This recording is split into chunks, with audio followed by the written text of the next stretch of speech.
Now, when we use the word source, it sounds like it came before you, so it is the source of you. But really, this source is not like the headwaters of a stream. Well, it really is like the headwaters of the stream, in the sense that it is the headwaters, and then it becomes the rain that becomes the headwaters, and then it becomes the rain that becomes the headwaters. In other words, this stream of consciousness that is you is this eternally flowing, ongoing stream. You were source energy before you came into this physical body. A part of that consciousness is here in this physical body, where you are exploring and coming to new conclusions and preferences of what would be better for you. Now, you are not evaluating those against what all other preferences are. You're just standing in the purity and clarity of your now, knowing what would feel better to you. And the reason that you know what would feel better to you is because you are able to discern what does not feel good to you. In other words, because of this contrasting vibration that has unwanted and wanted in every particle of every bit of it, when you know what you don't want, you know what you do want, even if you are not able to articulate it. You, like the beasts of your planet, are offering far more of your communication through vibrational output than you are through the words you offer. So when you know what you don't want, what you do want emanates from you, and that emanation is received by the non-physical part of you, the non-physical source energy part of you. What we just said to you is that Source, who existed before you in this body, who exists simultaneously while you are in this body, expands because of your exposure to life while here in this body.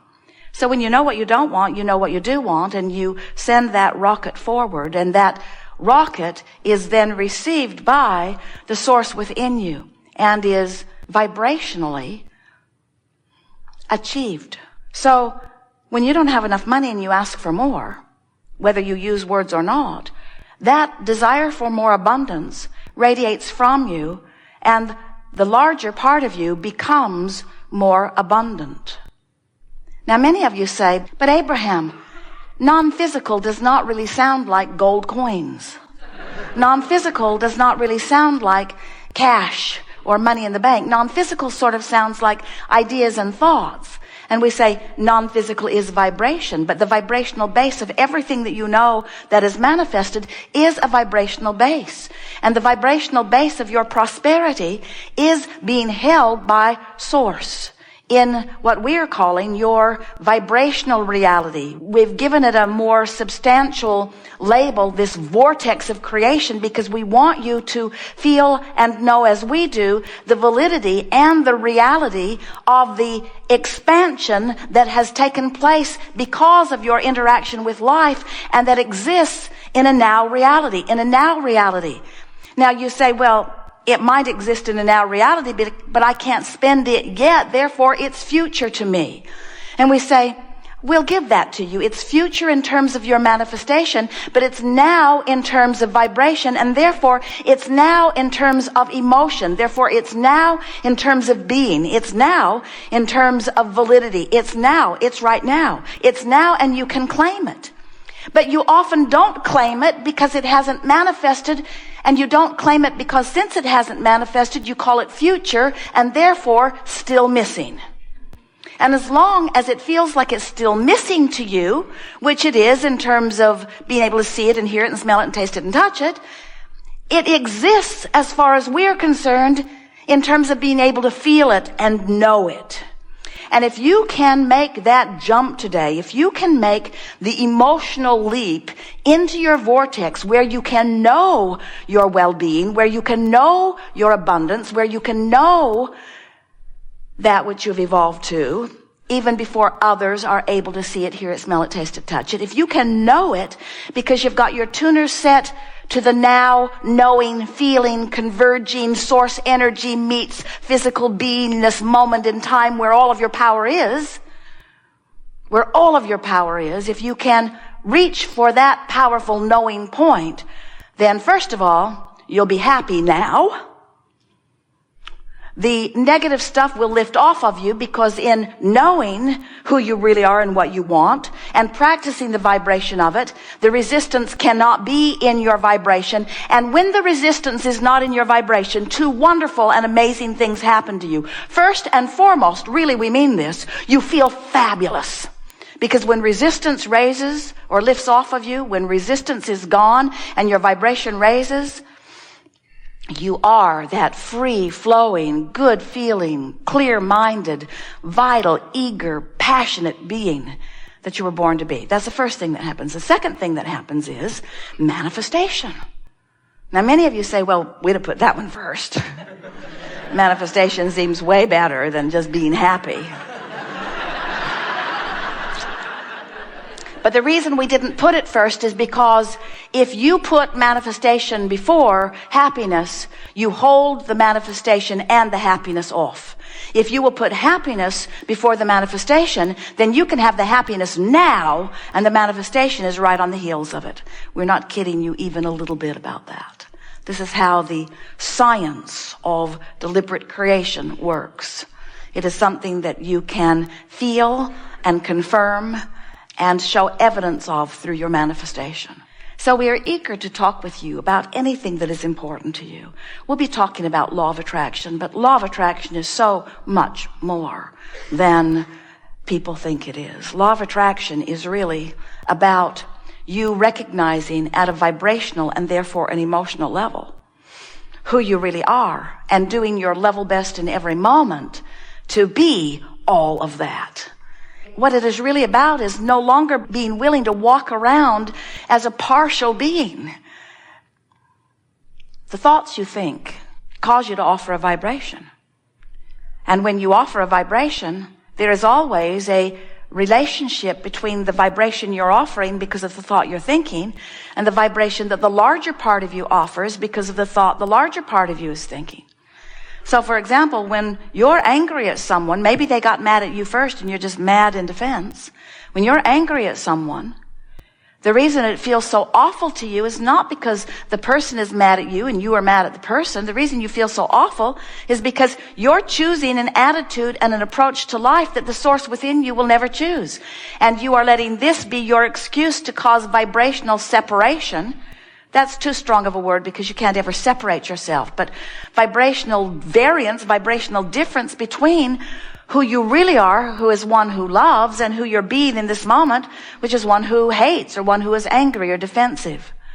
So when you begin to care, really care about how you feel, then you begin to contour your thoughts to allow yourself to be first in alignment with who you really are before you're having the conversation or the mental conversation with whatever it is you're focused upon.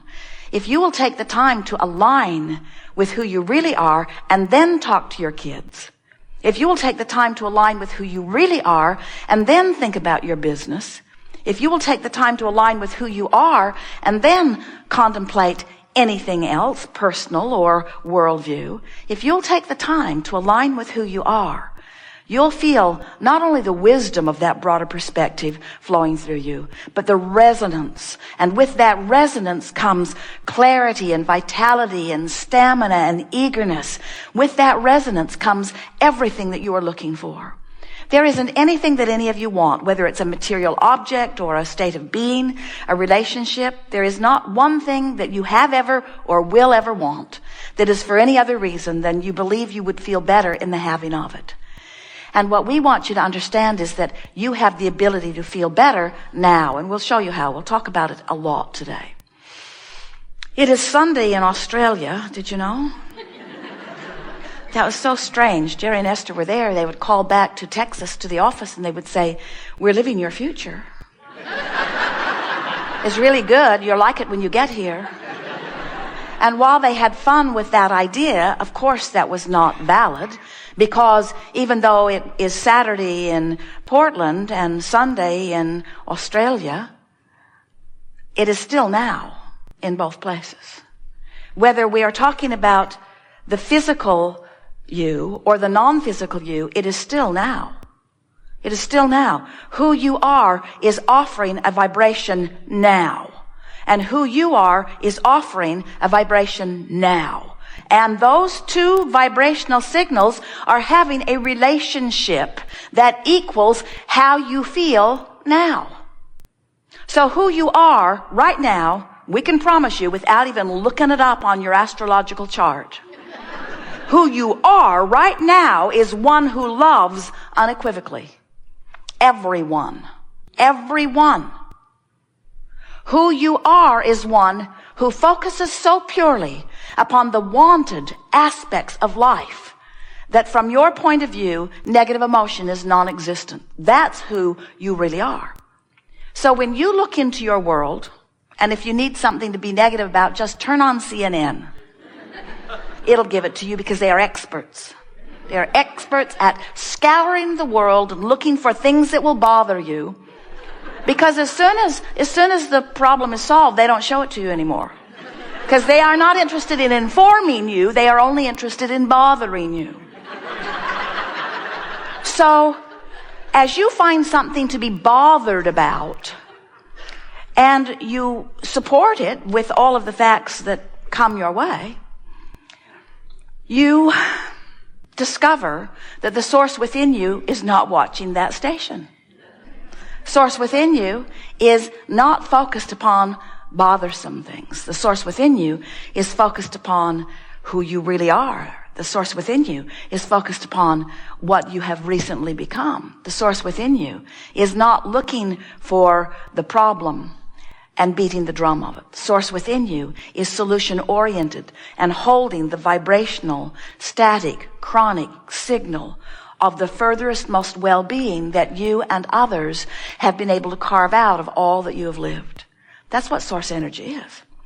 And you, no matter how you approach your physical life experience, can never, ever, ever, not one time ever, you cannot move yourself far enough outside the signal of source that its signal doesn't affect you.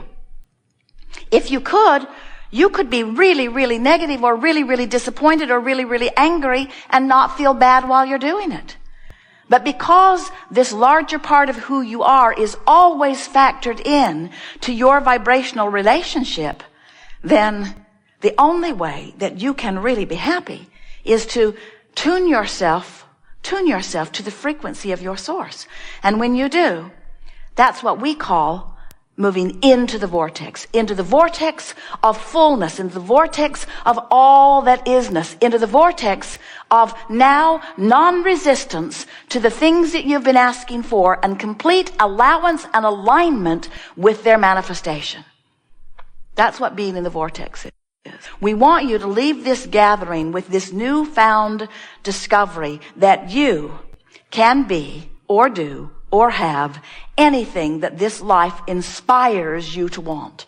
We want you to understand that if the contrast of your life can cause a desire to formulate within you, that vibrational rocket means that it is certain that it can be fully manifested. It does not have to only dwell in this vibrational vortex. We hear some of our physical friends as they try to explain what happens in a gathering like this to their friends. It's very awkward to explain to those who are on a different vibrational wavelength, isn't it? Well, first of all, for starters, there's this man who calls his wife Abraham. Now, right there, it gets weird. And then she or he or whoever they are stands on the stage, pretends they're plural, and wave her arm around, pointing at the floor, insisting that there's a vortex there. And the whole goal is to get in it.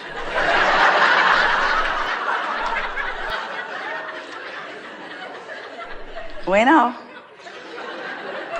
Hard to explain. But when you begin to accept that you are vibrational beings and that everything that manifests is preceded by vibration, and that vibration, while it cannot in this pure, sublime form of creation, while it cannot be seen or heard or even detected by the instruments of physical